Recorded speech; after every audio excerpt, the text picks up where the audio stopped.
Just sign it. It's only your pension." He said it like it was nothing. Like 68 years of work could be signed away in one afternoon. The pen was already in my hand before I realized what I was losing. They call it helping. I call it erasing. And that was the last time I ever signed something I didn't read. The next morning felt like any other. The lake outside my window was calm, that kind of still water that almost tricks you into thinking life is, too. I boiled water, poured tea into my old porcelain cup, and tried to forget about the paper my son had pushed across the table yesterday. For years, my mornings had been quiet.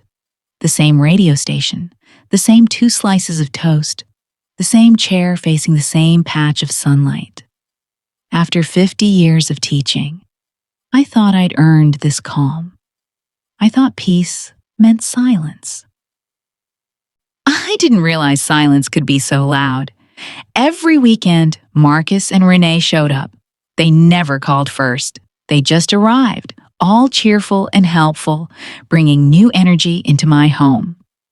At first, it was sweet. They brought groceries, cooked dinner, laughed loud. But over time, the rhythm shifted. They started rearranging things, just small things, at first. "Mom, let's move this chair closer to the window. You'll get more light." "Mom, you shouldn't be climbing on that stool. Let's throw it out." "Mom, we changed your Wi-Fi password. It was too easy to guess." Each gesture came wrapped in concern, tied with a ribbon of love. And yet, every gift took something away. They replaced my tea kettle with an electric one that screamed every time it boiled. They installed smart lights that turned off on their own. They updated my bank app because it's safer this way. Soon I didn't know my own passwords. My own house sounded different, smelled different, even breathed different. And somewhere in all those changes, I started disappearing. I remember the day Renee called me from the living room. "Mom, you shouldn't worry about paying the bills anymore. Marcus already automated them for you." Her voice was bright, like she was announcing good news. I smiled. But inside, something pinched. It was the smile you give when you realize you've just been politely robbed. I told myself it was normal, that they were just helping, that every generation changes things. But help can have a way of bending into control before you even notice it's happening. When Marcus came over to check on me, he'd glance around the kitchen like an inspector. "You're eating enough, right?" "Mom, that medicine bottle's empty. Why didn't you tell me?" "I saw your grocery statement. You really don't need to buy that brand anymore." It was always said kindly, but there was a new tone underneath. Authority. One night, I sat by the lake with my tea and realized something awful. My son no longer talked to me like a daughter talks to a mother. He talked to me the way a parent talks to a child. That realization broke something in me, quietly, like glass cracking under cloth. The next weekend, they showed up again. Marcus had his laptop open. Renee was on her phone. They weren't visiting, they were managing. They went through my pantry, my fridge, my mail. They laughed about keeping Mom organized. Then Marcus said it, half joking, but not really. "See, Renee? She'd be lost without us." He looked at me and smiled like he expected me to agree. I did what mothers do best. I smiled back and changed the subject. Later, after they left, I noticed a new folder on my desk. Inside were updated documents Marcus had printed, bank forms, insurance updates, passwords I didn't recognize, everything labeled in neat handwriting that wasn't mine. That night, I wrote a note to myself on a scrap of paper and hid it inside my old teaching journal. Remember who you are. Remember what you built. The next morning, I opened my laptop to pay my electricity bill, but the login didn't work. I tried again. Wrong password. I called Marcus, and he answered on speaker while driving. "Oh yeah, Mom, I changed it. Don't worry, I already paid the bill." I didn't even have time to react before the line went dead. I sat there for a long minute, staring at my own reflection on the dark laptop screen. That's when the voice inside me whispered, "This isn't help anymore. It's surveillance." I started noticing every small thing that had quietly been taken. My mailbox key now sat on Marcus's keychain. My mail redirected to his address for convenience. My calendar synced to his phone. Even my grocery list showed up as a shared file. Love had turned into oversight, and oversight had turned into ownership. I used to think love was responsibility. I didn't know it could feel like being watched. The hardest part wasn't the control. It was how gentle it looked. There were no fights, no shouting, just kindness sharpened into a cage. At night, when the house went dark, the smart lights blinked in the hallway like little eyes. I'd walk to the kitchen and whisper to the empty room, "I'm still here." It sounded ridiculous, but I needed to hear it out loud just to make sure I still existed. One Sunday afternoon, Renee walked in with a box of folders. "Mom, we cleaned your file cabinet. Half this stuff can be shredded." Before I could stop her, she dropped the box by the door, full of what she thought were old papers. Inside were my students' letters, decades of them. Notes that began with "Dear Mrs. Coleman, you made me believe in myself again." I waited until they left. Then I sat on the floor and read every letter one by one. Their voices filled the room again. The gratitude, the laughter, the respect. For the first time in months, I felt real. That night, I looked around my house, the one I had paid for, maintained, loved, and whispered to the empty air, "This is my life. Mine." It wasn't rebellion yet. It was recognition. And sometimes, recognition is the first step toward resistance. Maybe I couldn't change the passwords. Maybe I couldn't take back the bills. But I could still take back the story. So, I made a decision. I didn't announce it. I didn't argue. I simply began to watch them, the same way they'd been watching me. I wrote down dates, details, every new update they made. And every night, before bed, I repeated the same words to myself like a quiet prayer. They're not the only ones paying attention, because I knew, sooner or later, I'd have to draw a line. And when that day came, I wanted to remember exactly how I'd lost my freedom, one favor at a time. If you've ever felt yourself fading inside your own home, stay with me. You'll want to hear what happened next. That night, I sat in the living room with only one lamp on. The light felt weaker than usual, like it didn't want to reach me. I stared at the blank wall and thought, maybe I've let this go on too long. I decided to try something small, nothing dramatic, just a quiet experiment. The next morning, I went to the bank and opened a new account under my own name. I didn't tell anyone. I transferred a small amount, just enough to see if freedom still had a pulse. When I walked out of the bank, I felt like I'd just done something dangerous and sacred at the same time. 2 days later, Marcus called. His voice wasn't soft this time. "Mom, did you move some money out of your account?" "Yes," I said, "just reorganizing things." There was a pause. Then his tone changed, sharp, almost parental. "Mom, this isn't healthy. You're confusing yourself. I told you I'd handle it." "I didn't ask you to handle my life, Marcus," I said, quietly. He laughed under his breath. The kind of laugh people use when they think they're smarter than you. This is manipulation. You don't trust me? For a moment, I almost apologized. That's what mothers do. We smooth things over. But something in me refused this time. Trust isn't ownership, Marcus, I said. You keep mixing those two up. The silence that followed was colder than the air around me. I could hear his breath, short and irritated. Then the phone clicked off. After that, everything inside the house started to shift again. The visits became less cheerful, more like inspections. Renee would stand in the doorway, her arms folded, watching me pay for groceries, as if waiting to catch a mistake. Marcus would scroll through his phone, sigh, and ask questions that weren't really questions. Why are you wasting money on books again?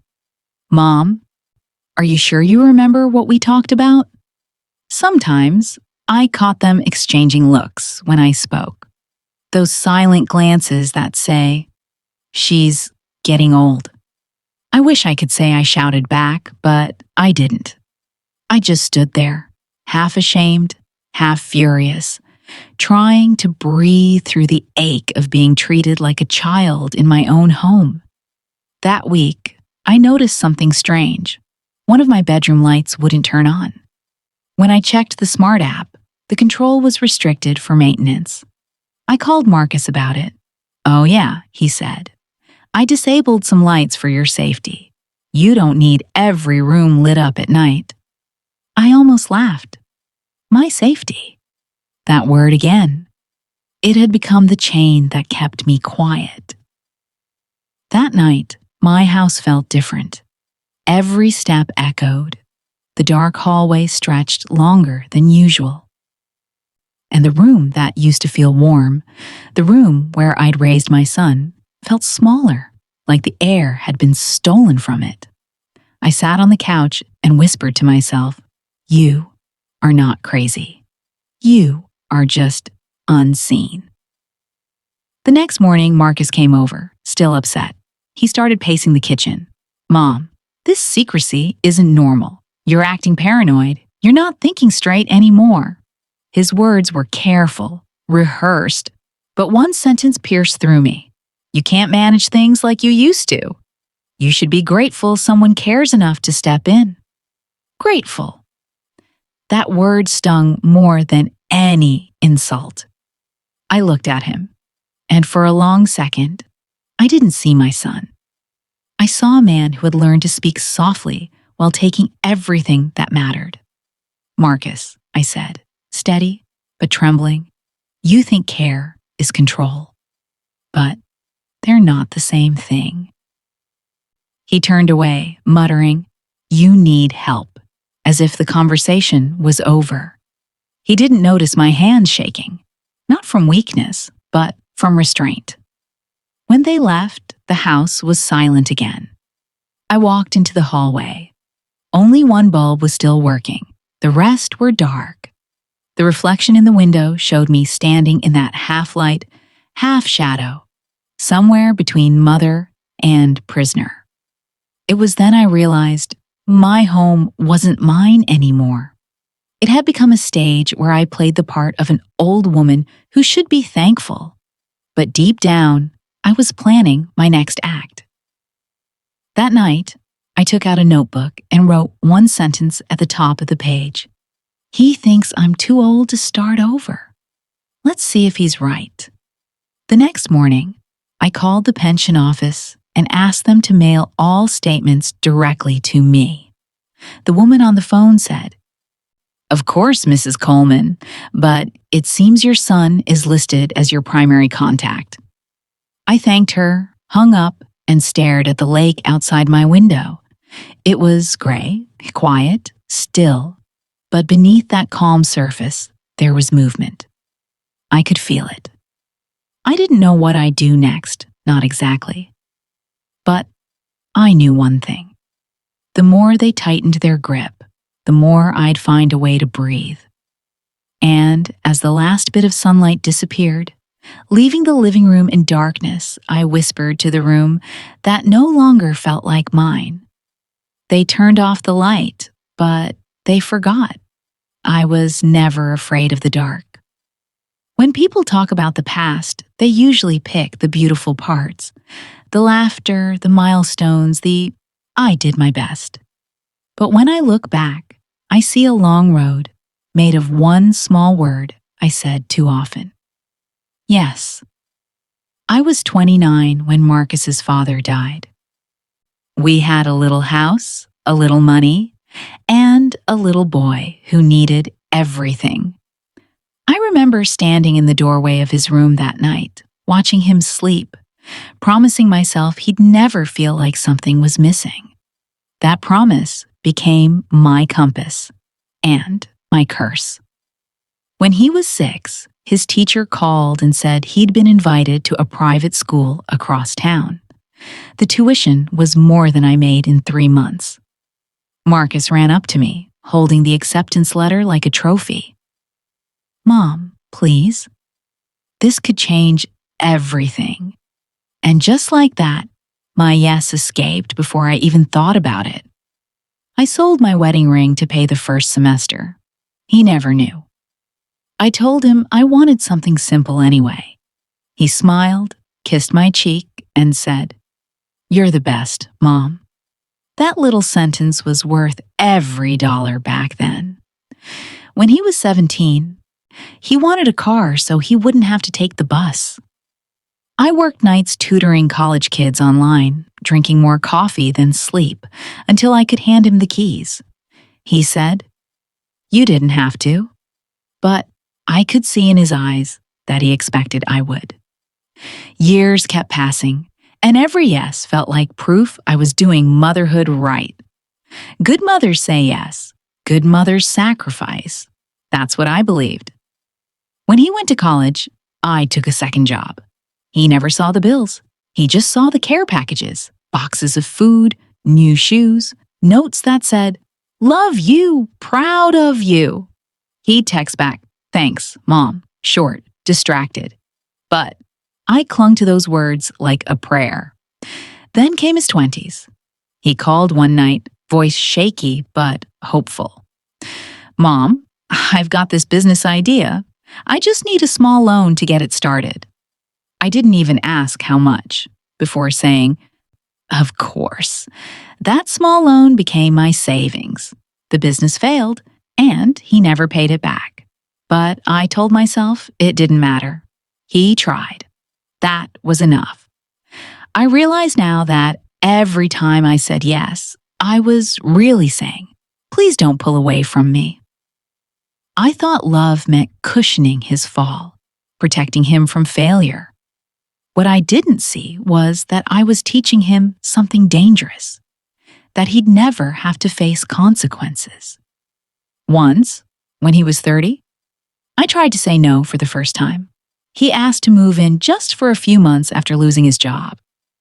I hesitated. My stomach tightened. "Marcus, maybe it's time you find your own footing." He looked at me like I'd betrayed him. "Wow, Mom. After everything I've done for you?" I froze. For me? What had he done for me? But the words wouldn't come. Instead, I sighed and said, "Fine." Just for a little while. A little while turned into 2 years. He never paid rent. He called it our home, rearranged furniture, filled the fridge with food he liked, and laughed when I reached for the old brands I used to buy. "Mom, you still eat that? You need to let go of old habits." So I did. I let go of more than habits. I let go of authority. There were moments I almost spoke up, like when I overheard him tell Renee, "She'll never say no. She feels guilty about everything." It was meant as a joke, but it wasn't funny. He wasn't wrong. One night, after they'd gone out, I sat alone at the kitchen table with a pile of old letters. One of them was from the bank, dated 25 years ago, the day I'd paid off my mortgage. I'd written freedom in blue ink across the top. I traced that word with my finger and whispered, Where did it go? I remembered something my husband once told me before he died. He said, "Don't make the boy your compass. Make him your story, but not your direction." I didn't listen. I let my love turn into fear.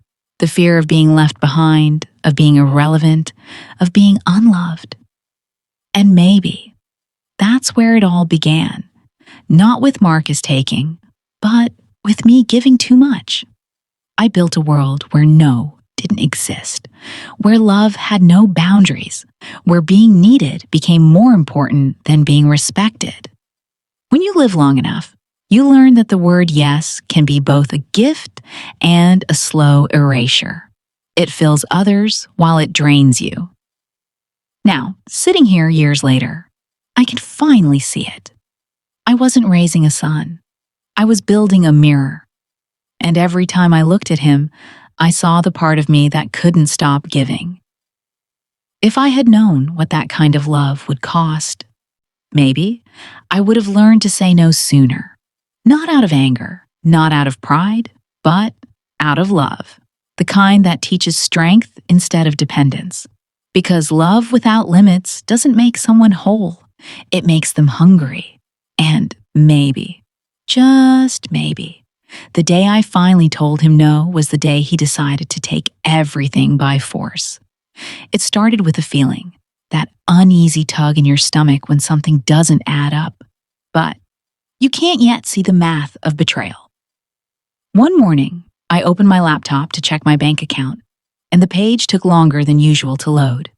When it finally did, I saw a transfer I didn't recognize, then another. Small amounts at first, $200 here, $500 there. A week later, a $5,000 withdrawal, marked as authorized. I stared at the screen. My name was still there at the top. But the numbers below felt like they belonged to someone else. I printed the statements and spread them out on the kitchen table, one by one, like puzzle pieces that spelled, "You've been fooled." At first, I tried to convince myself it was a mistake. Maybe an automatic payment, a system error.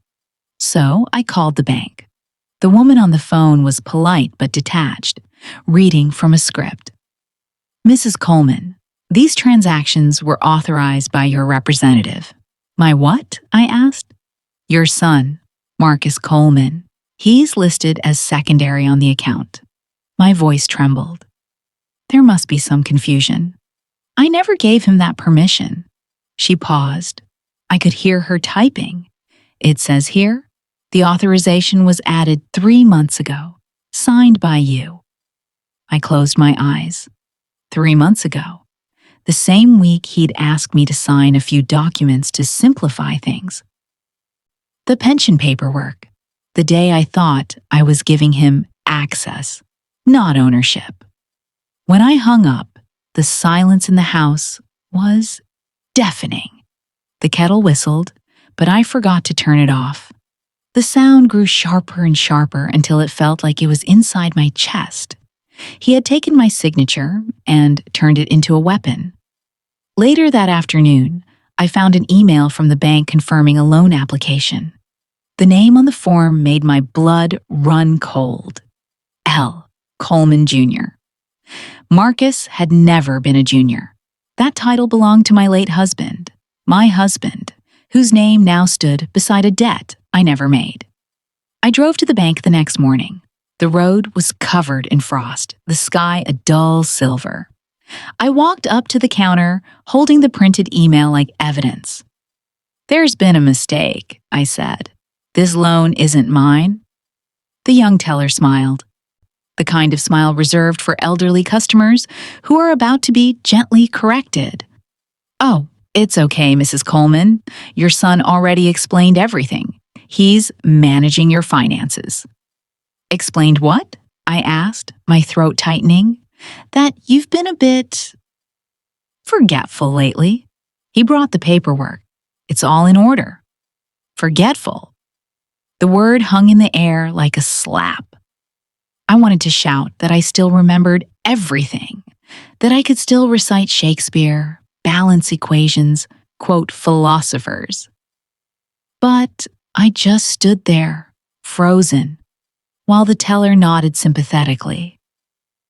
On the way home, my reflection in the car window looked like a stranger's, the kind of woman who'd been slowly replaced by her own child. When I got back, I poured a glass of water and sat at the table again. The papers were still there. My handwriting at the bottom of every page, elegant, deliberate, trusting. He didn't just take my money, he took my name. I thought about all the times I defended him. When people said he was careless, I said he was ambitious. When he was reckless, I called him brave. When he took, I said he was trying. I had built a lifetime of excuses around him, brick by brick, until one day I looked up and realized I was standing inside the prison myself. That night, he called. His voice was casual, like nothing had happened. "Hey, Mom, just checking in. How are you?" I didn't answer right away. I wanted to hear how long it would take for guilt to show up in his voice. It never did. "I went to the bank today," I finally said. There was a long pause, then a low sigh. "Mom, please don't start. You're just confused. I told you I'd handle this stuff." "You shouldn't stress yourself." "Marcus," I said quietly, "you used my name to take out a loan." His tone hardened. "You're being dramatic. Everything I've done is for you." "For me?" I laughed, a hollow sound I didn't recognize.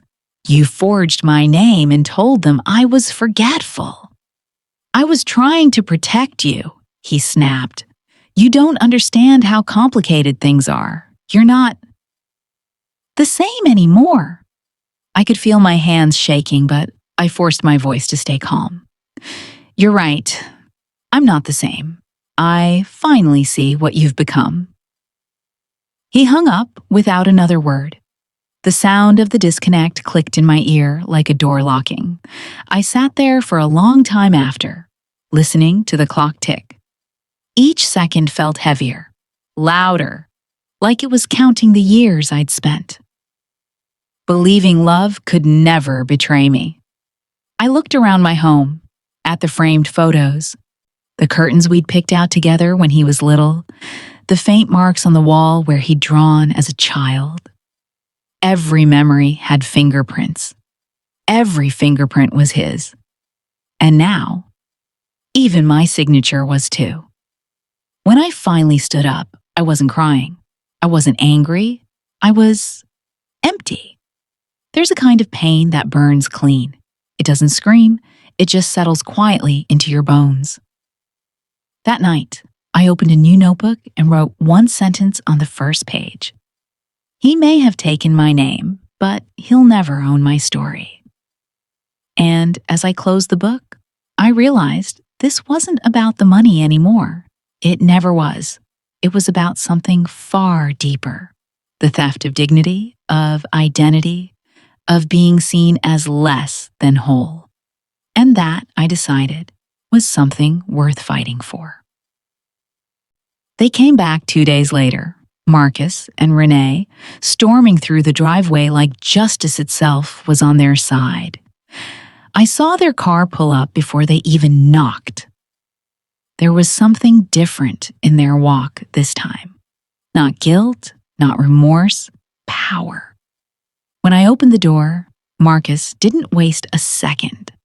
"Mom, we need to talk."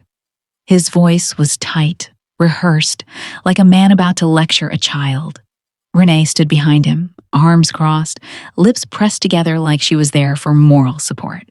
Or moral judgment. "Talk about what?" I asked. "You went to the bank," he said. "You embarrassed me. Do you have any idea how that makes us look?" "Embarrassed you?" I repeated. "Marcus, you forged my name." He rolled his eyes. "You're twisting everything again. We were helping you. You don't understand how vulnerable you've become. It's not safe for you to handle things alone." I've handled my life for 68 years, I said softly, and it was fine until you decided to fix it. He stepped closer. Mom, stop. You're not thinking clearly. You've been confused lately. Renee and I are trying to protect you from making mistakes. I looked at Renee. She wouldn't meet my eyes. She just kept glancing at the papers Marcus held in his hand. A folder, thick with documents, like evidence against me. He pushed it toward me. You need to sign these. It'll put everything back in order. The house, the accounts, the insurance, everything under one name. It'll make things easier. I didn't reach for it. Easier for who? His face changed. That calm, fake concern slipped away, and what replaced it was anger, pure, sharp, unfiltered. For all of us, he snapped. We're cleaning up the mess you're making. You're acting paranoid, Mom. Everyone sees it. I'm not paranoid, I said, quietly. I'm finally awake. He laughed under his breath, the same laugh that used to charm people when he wanted something. You see, Renee, he said, turning to her. This is what I was talking about. She's delusional. She thinks we're stealing from her. Renee hesitated. Marcus, she started, but he cut her off. No, she needs to hear this. Mom, you're losing it. You don't even remember half the things you sign anymore. You're lucky we're here. That word again, lucky. Like being stripped of your dignity was some kind of blessing. I stood there for a moment, letting his words hang in the air. The house was quiet except for the wind rattling the porch windows. For the first time in a long while, I didn't feel small. I felt steady. I reached for the doorknob, but not to open it wider. I pushed it toward them. Help doesn't need a signature forged in my name, I said. Marcus frowned, confused. What are you doing? I'm asking you to leave, I replied. Not because I'm angry, because I need peace, and you don't bring that here anymore. His voice cracked into a shout. You're throwing your own son out? I didn't raise mine. I'm closing the door. He stared at me, waiting for me to fold the way I always had. But I didn't. The seconds stretched, heavy and still. Then he took a deep breath, muttered something I couldn't catch, and turned toward the car.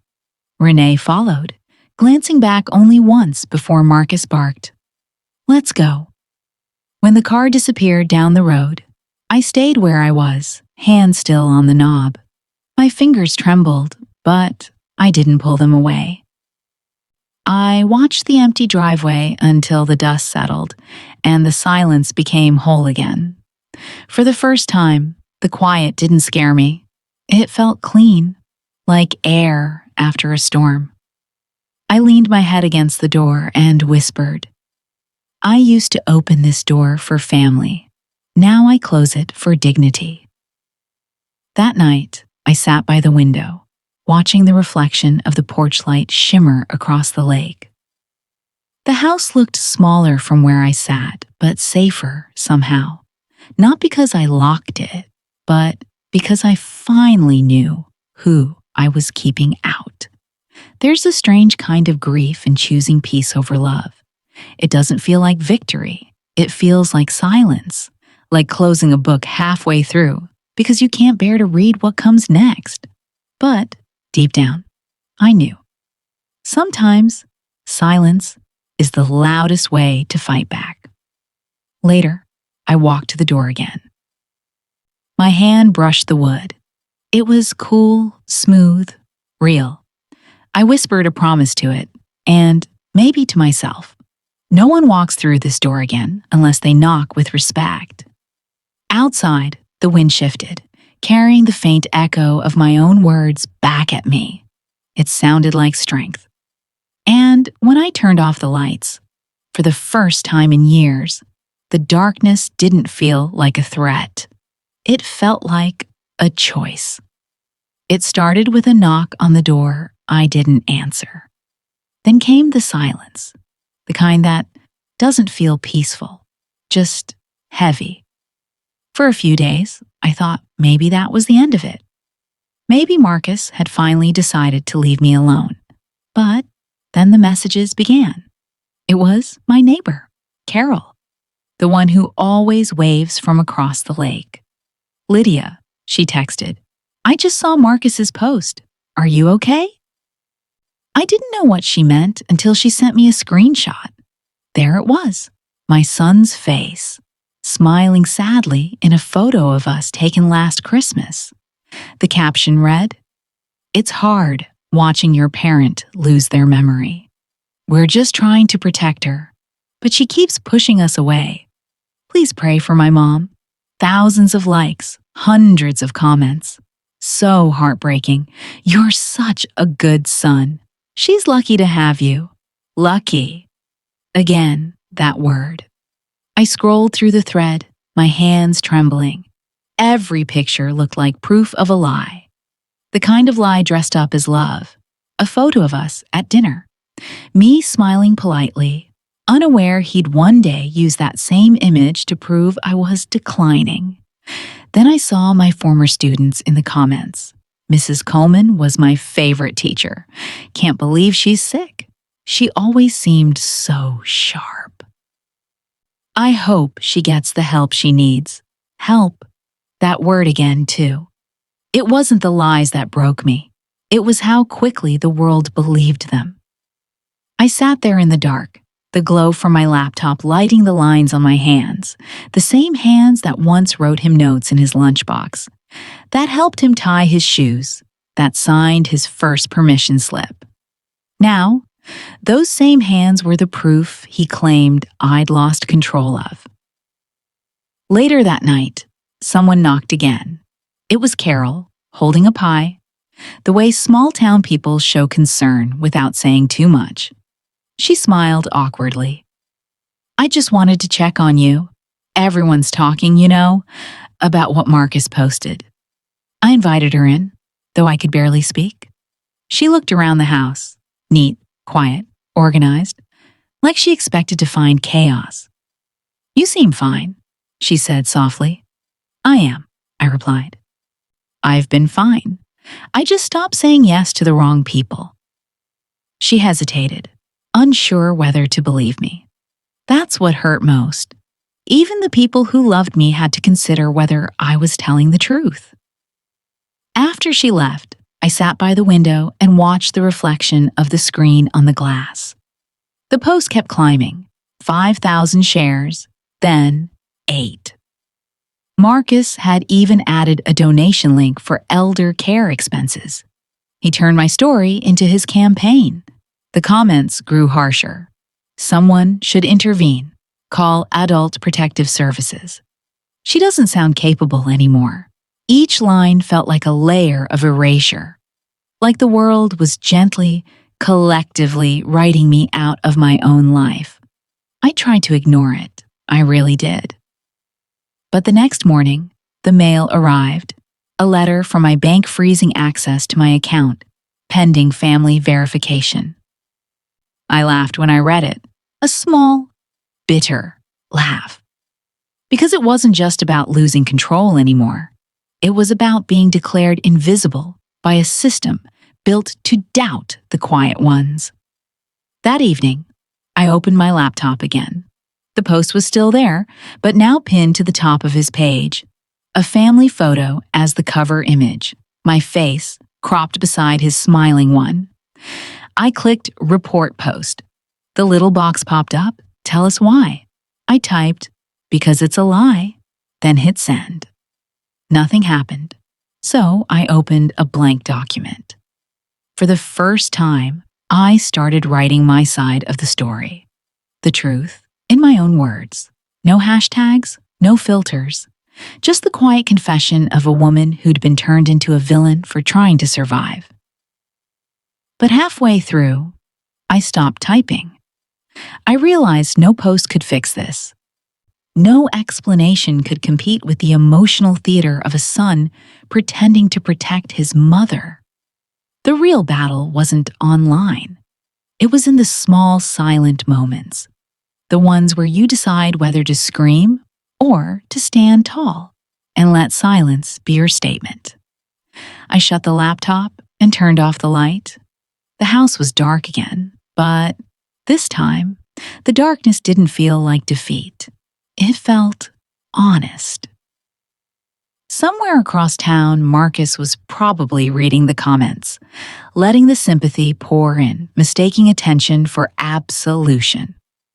But the thing about lies is they always start loud and end quiet, and I was ready to wait for that silence. I sat by the window until morning. When the first light touched the lake, I whispered to myself, "Let them talk. I know who I am." And that was the first time I realized something. You don't lose your dignity when people doubt you. You lose it when you start doubting yourself. The morning after Marcus's post went viral, I sat on the porch watching the fog drift over the lake. The world looked calm, untouched, like nothing had happened. But my name was burning on every screen in town, turned into a warning, a story, a spectacle. That's when the letter came. A white envelope stamped from the state's elder care department. Inside was a single sheet, Notice of Welfare Inquiry. Marcus had filed it himself. He'd told them I was mentally compromised and unfit to manage finances. I laughed when I read it, not because it was funny, but because I couldn't cry anymore. There's a point where pain becomes absurd. That afternoon, I drove into Burlington to find a lawyer. The kind of drive where you hold the wheel a little too tight, and the silence inside the car feels like an argument you'll never win. The law firm was in an old brick building downtown. The name on the door read Grace Patel and Associates. When I stepped inside, a young assistant looked up. "Do you have an appointment?" "No," I said, "but I think I have a problem worth hearing." Grace came out a few minutes later, mid-30s, sharp eyes, steady voice. The kind of woman who's seen people fall apart and still believes they can rebuild. She gestured toward her office. "Come in, Mrs. Coleman," I said. "Lydia." Coleman. I sat across from her, the envelope still in my hand. "My son," I began, "has been taking my money. But that's not what hurts most. He's taken my story and rewritten it." Grace listened without interrupting. She didn't flinch when I said words like forged, stolen, or mother. She just nodded, taking notes with calm precision. When I finished, she leaned back. "Mrs. Coleman, what your son did has a name. It's called financial abuse of an elder. And it's a crime." I looked at her, trying to process the word crime. I'd spent my whole life avoiding that word, teaching students about morality, choices, the gray lines between right and wrong. Now, I was the one who had to draw that line myself. "I'm not sure I can press charges," I said. "He's my son." Grace's voice softened. "I understand. But what he did isn't about family anymore. It's about consent, about power. The law exists for people like you, for people who were taught to stay quiet." Her words stayed in the air like smoke. I stared at the floor, tracing the pattern of the carpet with my eyes. "Everyone thinks I'm crazy," I whispered. "Even the bank believed him." She leaned forward. "Mrs. Coleman, you are not crazy. You are a victim." Something inside me cracked, not from weakness, but relief. For months, I'd been doubting my own memory, my own sanity. Hearing those words felt like someone opening a window in a room I didn't realize had been locked.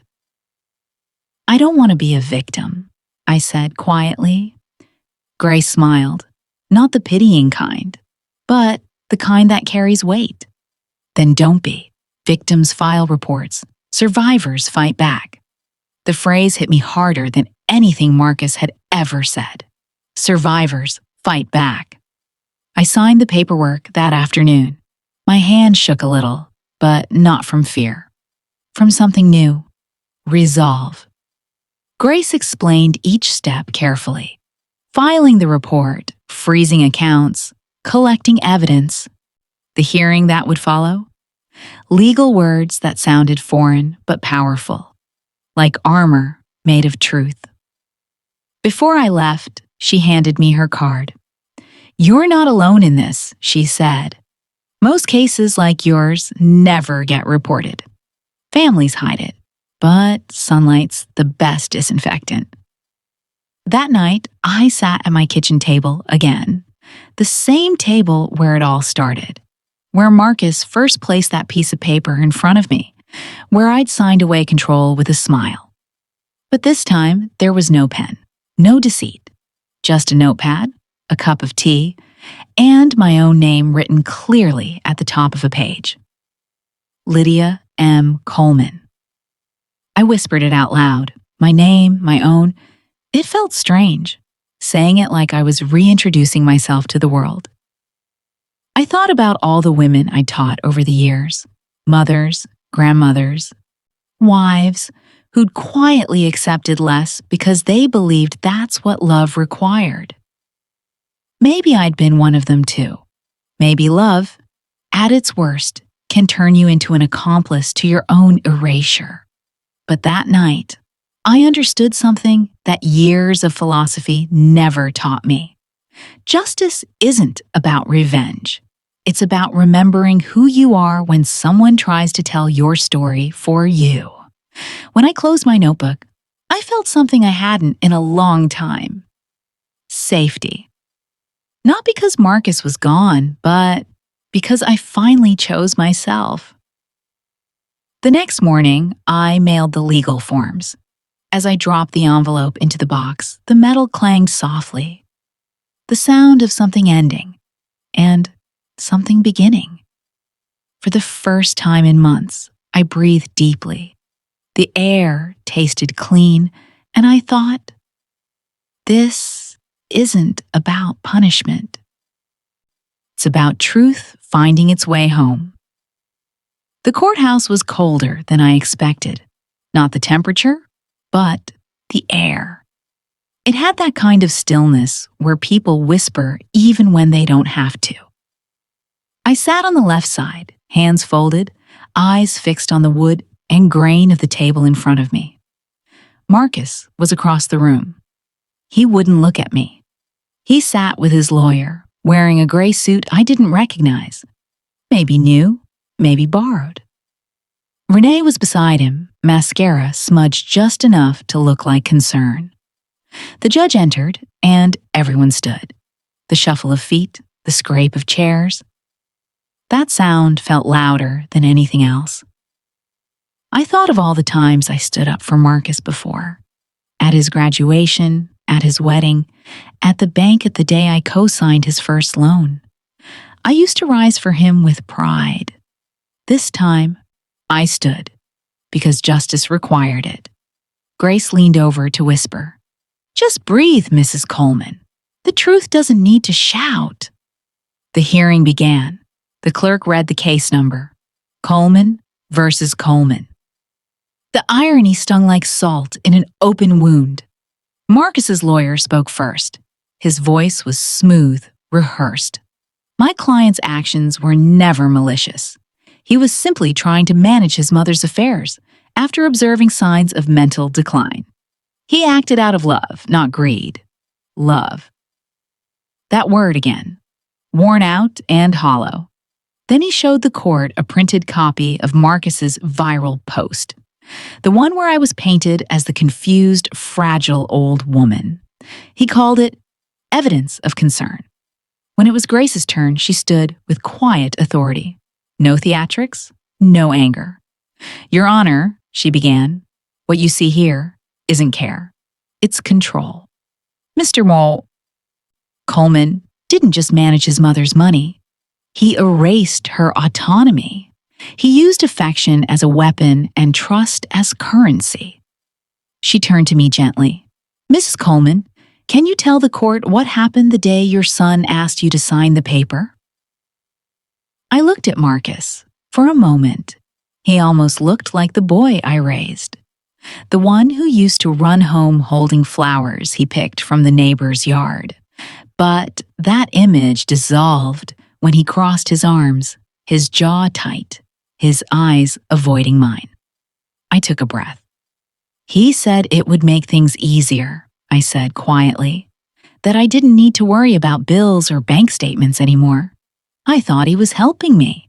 But help shouldn't cost your name. Grace nodded, letting the silence do its work. The judge scribbled something. Then she handed over the documents Marcus had forged. My signature. Copied and pasted, and the bank statements, and the withdrawal slips. Each page another confession he hadn't made aloud.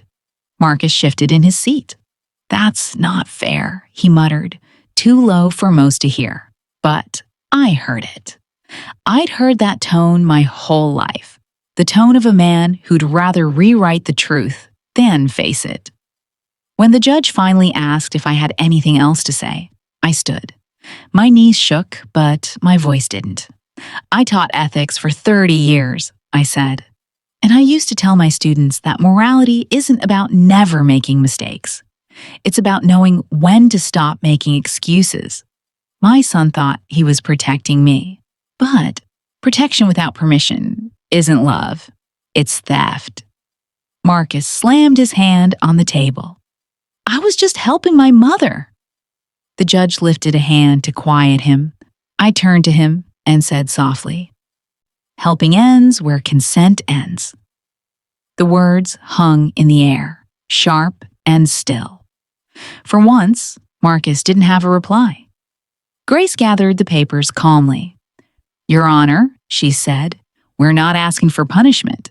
We're asking for recognition that what happened to Mrs. Coleman happens to thousands of parents who trust their children a little too much. The judge nodded slowly. I've seen too many cases like this, he said. Families turned into battlefields over control, not care. Mrs. Coleman, I commend your courage. When the gavel finally struck, it didn't sound like victory.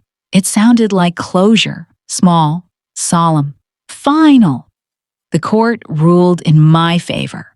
The accounts were restored, the debt cleared, the false claims retracted. Marcus's name would appear in no police record, but in the eyes of the law and of truth, the line had been drawn. Outside, reporters waited. One called out, Mrs. Coleman, how does it feel to win? I paused before answering. It's not about winning, I said. It's about remembering that even kindness needs boundaries. That night, news outlets ran the headline, Financial Abuse, the Hidden Epidemic in Families. People started writing in, daughters, sons, neighbors, strangers, all saying the same thing. That happened to someone I know. I read every message. Some made me cry, some made me proud, but mostly, they made me realize something deeper. That what happened in that courtroom wasn't just my story. It was everyone's story who ever stayed silent out of love. When I finally got home, I looked at my reflection in the window. Tired eyes, steady breath, the faintest smile. Justice hadn't given me back what I lost. It had given me back myself. The lake was quiet again, just like it had been before everything fell apart. I hadn't realized how much I missed silence that didn't come from fear, the kind that feels like a full breath instead of a held one. It had been 3 weeks since the court hearing. People still whispered about it in town, but not as much. The world moves on fast, especially when the story isn't scandalous anymore. Just sad. That morning, I sat by the same window where I used to wait for Marcus's car to pull into the driveway. The one I used to open the blinds for, tidy the kitchen for, rehearse forgiveness for.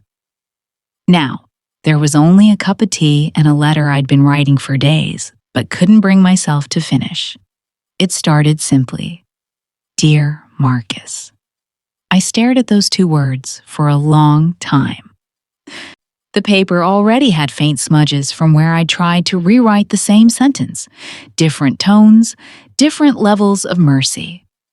The truth is, I didn't know how to talk to my son anymore. Not as a victim, not even as a mother. Just as a woman who had finally learned that love without respect isn't love at all. I wrote slowly, letting the words find me. "I forgive you, not because you deserve it, but because I deserve peace." That sentence sat there, heavy, but right. I realized forgiveness isn't something you give someone. It's something you reclaim for yourself. I looked around the room, the same wooden table where it all began, the same lake outside that had watched it all unfold. But the house felt lighter now, like every truth spoken had cracked open a window somewhere. I folded the letter carefully, slid it into an envelope, and sealed it, though I had no intention of mailing it. Some letters are meant to end with the writer. I took the envelope outside. The air smelled like rain and pine. The lake shimmered with the late afternoon sun. I held the letter over the flame of a candle until the paper caught, the fire curling its edges like old petals. The ashes drifted upward, small and fragile, before the breeze carried them toward the water. I watched them land and disappear, one by one. For months, I had dreamed of justice like a weapon, something sharp that would cut through the pain. But standing there, watching the last bit of smoke vanish, I realized justice wasn't the victory.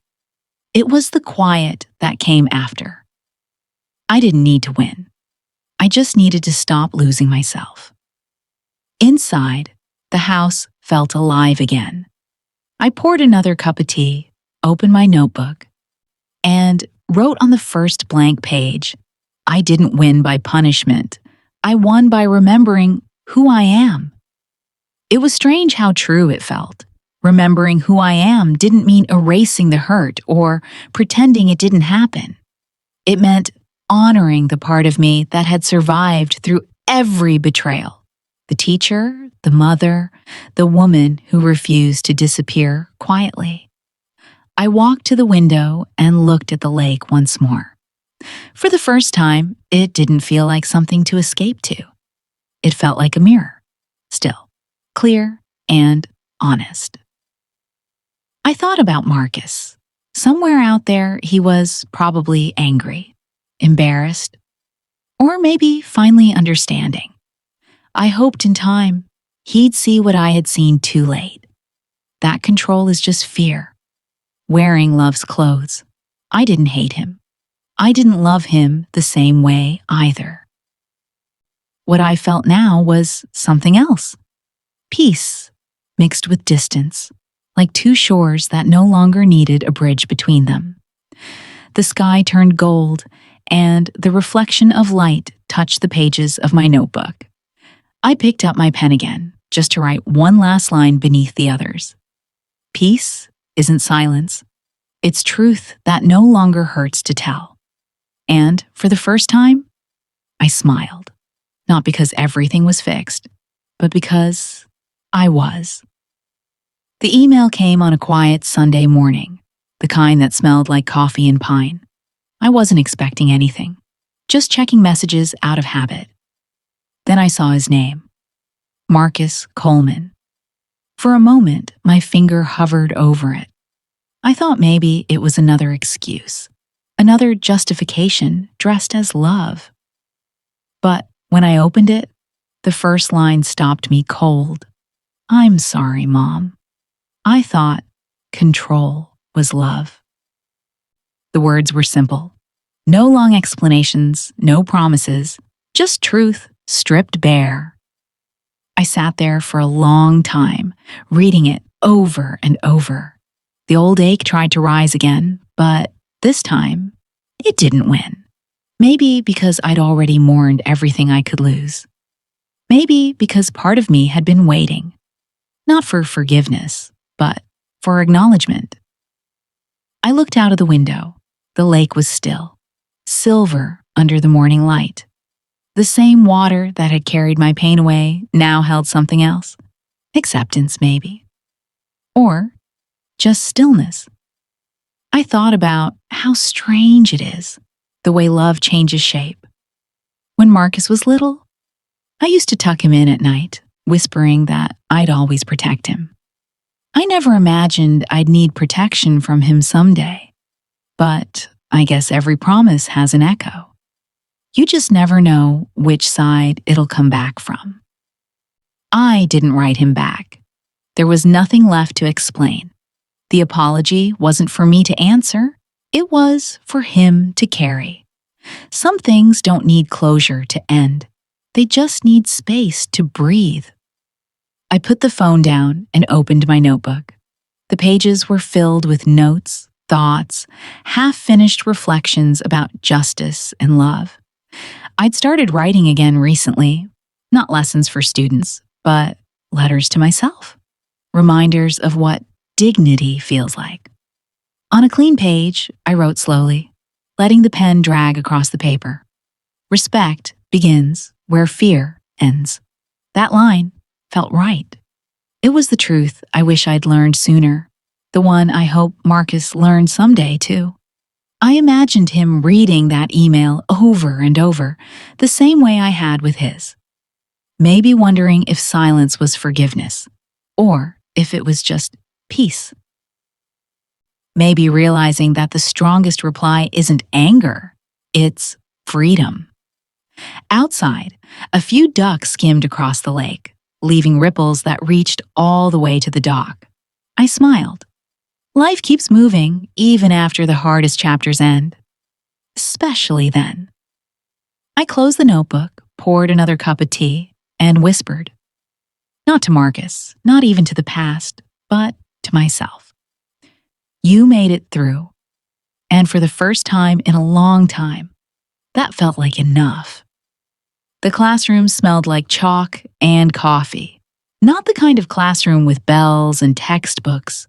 Just a small sunlit room by the lake, where the walls were lined with handwritten notes and the window open to the sound of water moving gently against the shore. There were 7 women that first morning, all older, all carrying something heavy that didn't show on their faces. Some had been teachers, nurses, secretaries.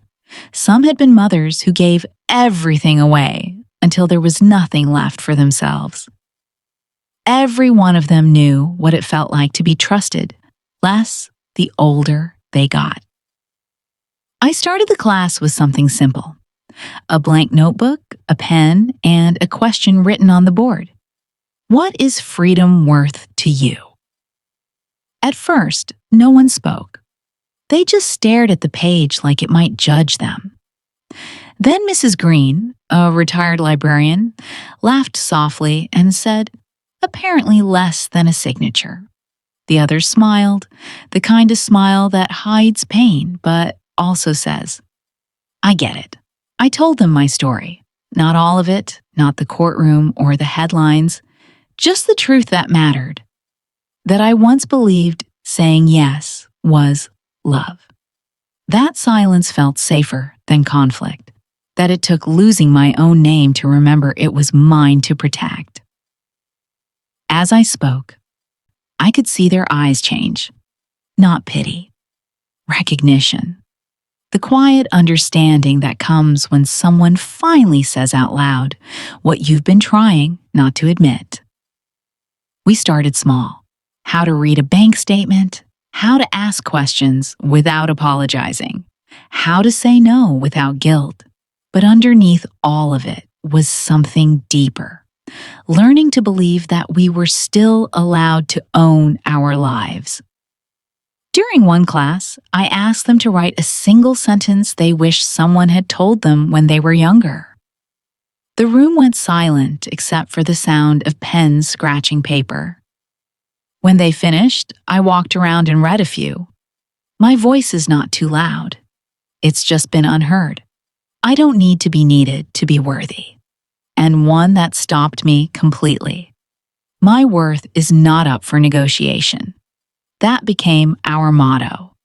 We wrote it on the board, on bookmarks, even on the mugs we drank coffee from. Every time someone forgot, someone else would repeat it out loud, like a prayer we'd made for ourselves. Word spread faster than I expected. Soon, more women came. Neighbors, widows, even a few men who had been caretakers for aging parents. They brought stories of bank accounts taken, wills rewritten, trust twisted into leverage. But they also brought determination. They wanted to learn, to understand, to make sure it didn't happen again, to them or anyone else. Sometimes, after class, we'd sit outside by the lake. The air would cool, the sun dipping low, and someone would always say, "I thought I was the only one." I'd smile and tell them, that's what they count on. Our silence. One evening, as we packed up, Mrs. Green handed me a folded piece of paper. "For you," she said. Inside was a quote she'd written in neat cursive. "Dignity doesn't retire." I kept it on my desk. Every time I looked at it, I thought about how far we'd all come, not just from betrayal or loss, but from invisibility. We weren't just learning about finance or legal protection. We were rebuilding something that had been taken piece by piece. Confidence. The lake shimmered in the late afternoon light, the same way it did the day I burned my letter to Marcus. Only now, it didn't feel like an ending. It felt like a beginning. Before everyone left that day, I asked them to open their notebooks and write one more line under their lessons. I decide what I'm worth. They wrote it slowly, some with shaky hands, some with tears in their eyes, but every pen moved. When they looked up, there was something new in their faces. Not defiance, peace. The kind that comes from knowing you've finally taken your name back. And for the first time in a long time, the classroom by the lake didn't feel like a refuge. It felt like a revolution, quiet, gentle, unstoppable. The morning light was soft, spilling over the lake like gold dust. I just finished tidying up the small classroom when I turned toward the camera sitting quietly on my desk. It had been there for weeks, something I meant to use, but never had the courage to. Today felt like the right day. I pressed record. For a moment, I just listened to the sound of the water outside. Then I smiled, small, steady. You know, people think justice always comes with noise, with handcuffs or headlines. But sometimes it sounds like silence after years of being told to stay quiet. Sometimes it's just the sound of your own breath, steady and free. I took a slow sip of tea, then looked straight into the lens. If love ever made you small, let justice make you whole again. Because love isn't supposed to shrink you. It's not supposed to ask you to disappear for someone else's comfort. I used to think saying yes was kindness. I thought silence was grace. But grace without boundaries is just surrender. And there's nothing holy about being erased. I paused, the wind brushing against the window. So, I want to ask you something. Something I wish someone had asked me years ago. When did you say enough? Was it when someone called you dramatic for asking to be heard? When they told you they knew what was best for you? When you realized that helping shouldn't feel like being controlled? I looked down for a moment, then back at the camera. Maybe your story doesn't look like mine. Maybe it's quieter. Maybe it's still happening. But I want you to know. It's never too late to reclaim your name, your dignity, your peace. Behind me, the sunlight caught the phrase written on the board from yesterday's class. My worth is not up for negotiation. The letters glowed like they finally believed themselves. You don't need permission to protect what's yours. Not your money, not your time, not your voice. Especially not your peace. The lake shimmered through the window, rippling under the morning breeze.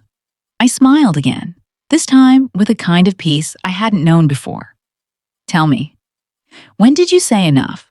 Because maybe your story is waiting to be told too. And maybe, just maybe, someone out there needs to hear it, to remember who they are. I reached forward and stopped the recording. The room went still again, quiet except for the faint hum of the world outside. Justice didn't end with my story. It began with it.